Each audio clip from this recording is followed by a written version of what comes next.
இன்றைக்கு 3-4 வருடங்களாக கவர்னர் முன்பு கவர்னரோட சண்டை போட்டு வெளிநடப்பு பண்றது ஒரு டிப்ளமசி கிடையாது.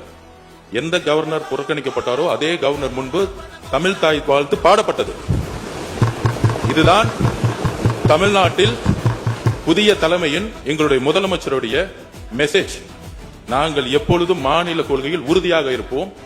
அது கவர்னராக இருந்தாலும் சரி, டெல்லியோட தலைமையிலாக இருந்தாலும் சரி, எங்களுடைய மாநில உரிமையை ஸ்டேட் அட்டானமி சொல்லக்கூடிய அறிஞர் அண்ணாவுடைய கொள்கையில் நாங்கள் எப்பொழுதும் உறுதியாக இருப்போம் என்பதை பதிவு செய்து 4 வருடங்கள் கழித்து முதல் முறையாக அதை நடைமுறைப்படுத்துவது எங்களுடைய மாண்புமிகு முதலமைச்சர் அவர்கள். ஒரு சண்டை போட்டு வெளிநடப்பு பண்றது அதே கவர்னரை தமிழ் தாய் வாழ்த்து முதல்ல பாட வச்சு நிக்க வச்சு மரியாதை கொடுத்து தமிழக மக்களுடைய உரிமையை நிலைநாட்டியது இந்த அவையில். அதனால இதை திராவிட முன்னேற்ற கழகத்துடைய தோழர்கள், உங்களுடைய கொள்கையும் எங்களுடைய கொள்கையும் அண்ணாவுடைய கொள்கையும் தான். இதில் எந்த விதமான கருத்து வேறுபாடும் கிடையாது.